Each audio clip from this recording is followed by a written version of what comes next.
My name is Maggie Karwowski, and this presentation is of a culture I decided to dig deeper into and learn more about, and that is the Loum culture. I picked this because I had a couple coworkers who are Laos, and I also have a friend who's Laos. So I thought it would be cool to learn more about them. So this is my friend Ku. I have his permission to use his pictures in this presentation. He is my friend and also the person I interviewed.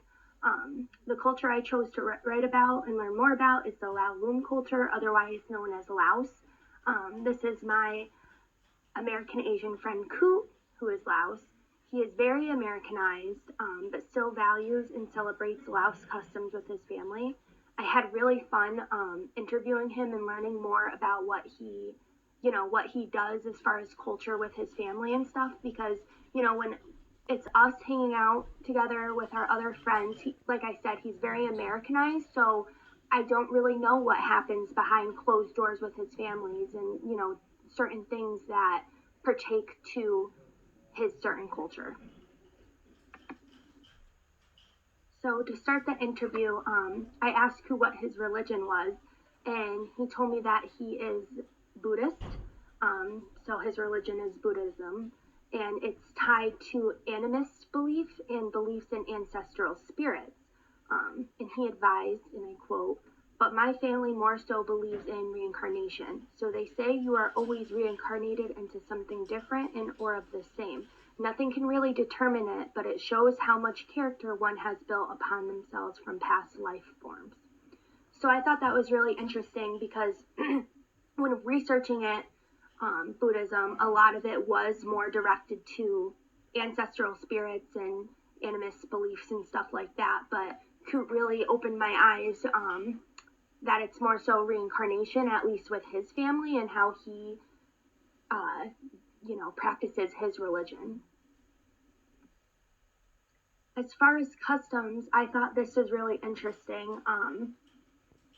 So this is a picture of Ku and the rest of his family, and this picture is of I'm going to chop the name, I apologize, Takbak. It is an offering for his grandfather and other family members who have passed away, and it was a big 5-year anniversary celebrating his life. So what they're doing is they're in a line and they're contributing offers to celebrate past one's lives. He said it usually consists of rice, some sort of food, snack, and money. The rice gets bound together and goes to the monks as well as the money and food.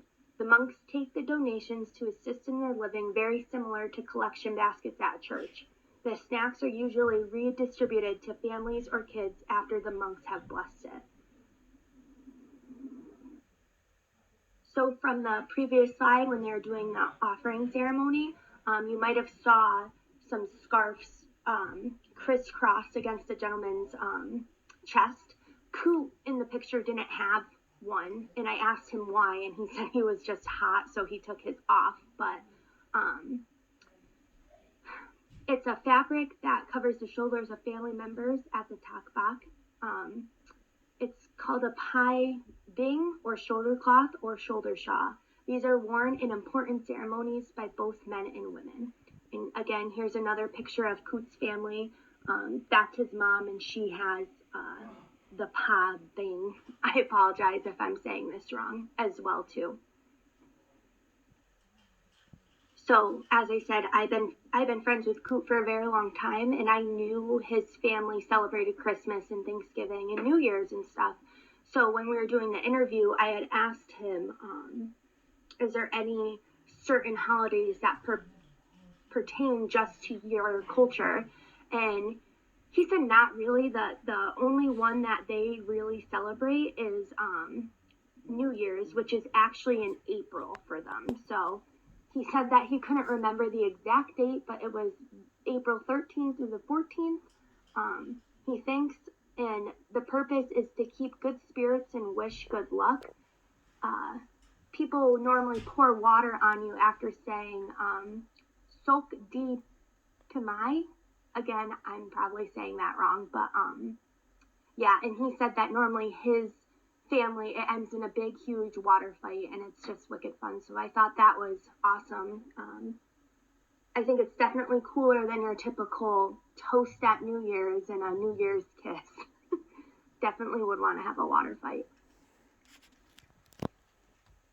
So here's another picture of Coot's family.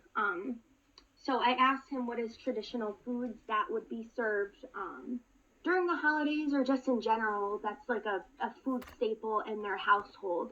And he advised that it's normally papaya salad, lard chicken, sticky rice, and bamboo stew. He said he could go on and on. But one interesting thing I learned about Koo, he always makes us pho, me and my friends, because he does it so good. And one time we were all eating together, and he told us that in his culture, they were always advised not to drink the full broth. So I thought that was wicked cool, because anytime he cooked for us, we would eat, me and my friends would eat the whole bowl because it's just so delicious. But in their culture, you don't finish the broth, you just eat the content in the soup. Because supposedly that the broth will give you an upset belly, but it never gave me one. But I thought that was pretty interesting too. And here's a picture of the papaya salad, the sticky rice, and some bamboo stew. So in the interview, I asked Koo if he had, in his culture, specific roles and gender roles, and he advised that in the homeland, the wife typically stays home and the men work. But in America, the cost of living is so much more expensive, so it's both the wife and husband who work. However, if the man makes enough, then the woman would stay home with the kids. It's the usual stereotypical husband doing grunt work and physical labor, and wife cooking, cleaning, taking care of kids, etc. He also touched on expectations from parents towards children. He said Laos parents are very strict.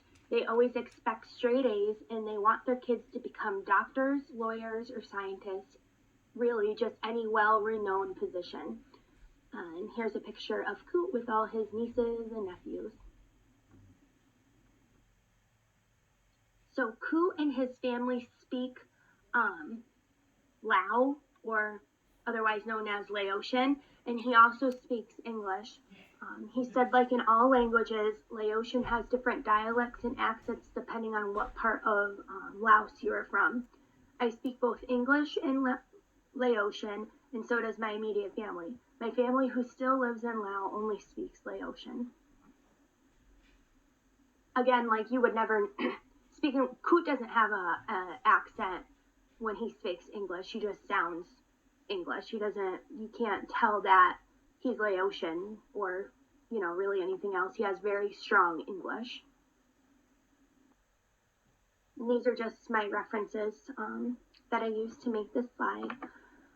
But yeah, so it was really cool to learn more about Coot because I had no idea, and it was actually funny. I FaceTimed my other friends who are really close to Coot and showed them my PowerPoint, and they're like, "Oh my goodness, I never knew that about Coot." And so it was really cool, even interviewing him, asking certain questions. It was interesting to see him have to really think about certain things, like when it came to the New Year's. The Laos New Year's, he knew that it was in April, but he forgot exactly what date, but he celebrates it every year with his family.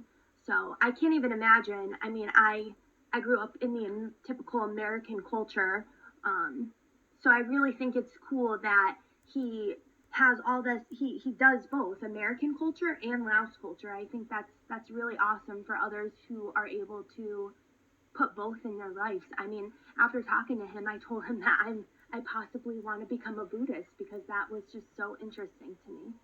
So yeah, thank you.